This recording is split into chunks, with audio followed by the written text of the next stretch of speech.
Let me now bring in the Federal Opposition spokesman on Indigenous Affairs, Julian Leeser. Julian, thanks for joining us. Thanks, Is an Indigenous voice a good idea?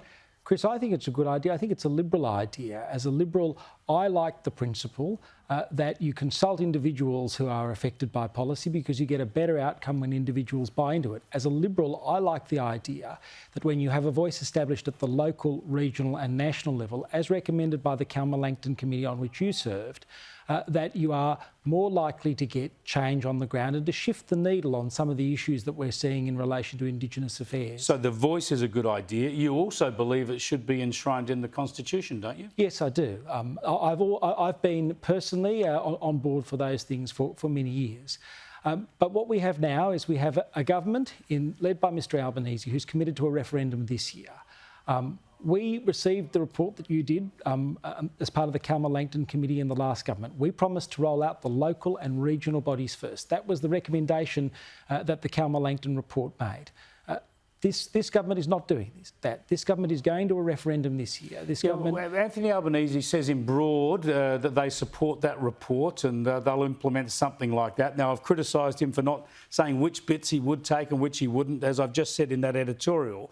But the point here is that the most important detail is already out there, isn't it? The proposed clause, the proposed change to the referendum was put into the public domain by the Prime Minister last July.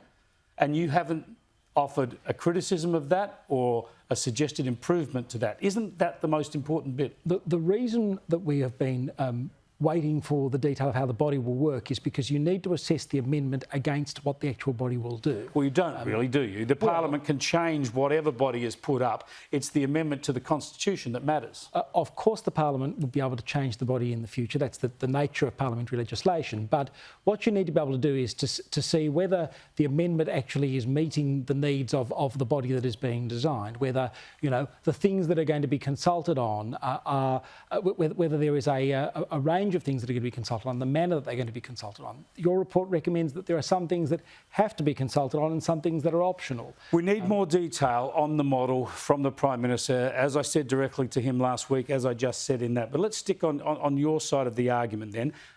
Do you believe, as Noel Pearson said this morning, that this referendum is actually about reconciliation?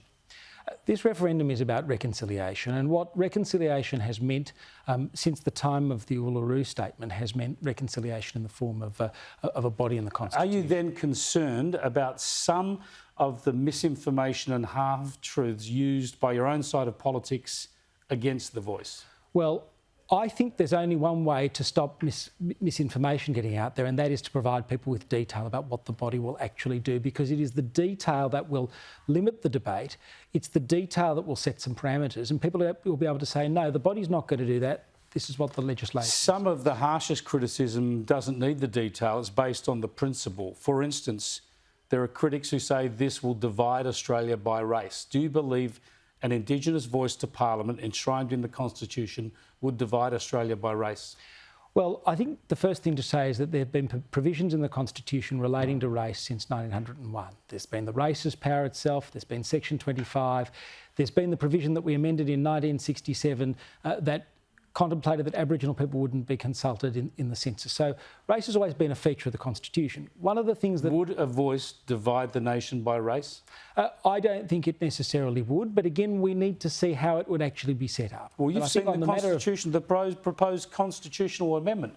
Does that divide the nation by race? Well, I think it'll depend how it operates in practice, Chris. I think as a point of principle, that's not an argument that I have been making. You wouldn't support it if it divided Australia by race? Well, I think we have a power in the Constitution to make laws about Aboriginal people. I think the principle is that we should be able to consult Aboriginal people on the laws and policies that affect them, but how we consult them and what that consultation looks like is the stuff that the government is not explaining, and that is making it hard for advocates to explain to people how this body's going to work and how it's going to make a difference on the ground. That's the point I've been making.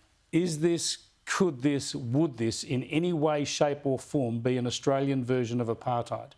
No, I've never suggested that. No, you haven't, but a lot of critics have, and I'm asking for your view as the coalition spokesman on that sort of criticism. Well, isn't that divisive itself? In my view, Chris, one of the things I said at the speech that I made at the weekend is that two things have to happen here. People have to have empathy for other people in this debate. So people who are supporters have to understand the reasonable concerns that people who are sceptical about this have, and people who are opponents have to understand the way in which Indigenous people particularly see this as being a body that could benefit people. And I think in the context of the debate, we have to recognise that we're all Australians and we all come to this with goodwill. Will it be good enough if Liberal MPs are given a conscience vote on this issue? Well, look, I don't want to speculate what will happen. We've got a party room process that will deal with these matters at the end of the day. Tough gig, Julian. Thanks for joining us. Thanks, Chris. Julian Leeser there, who's the Coalition's spokesperson on Indigenous affairs. I will point out, since we've been talking about Alice Springs tonight, his first visit, once he got that job, was to Alice Springs with Jacinta Nampijinpa Price to get a view of those issues on the ground.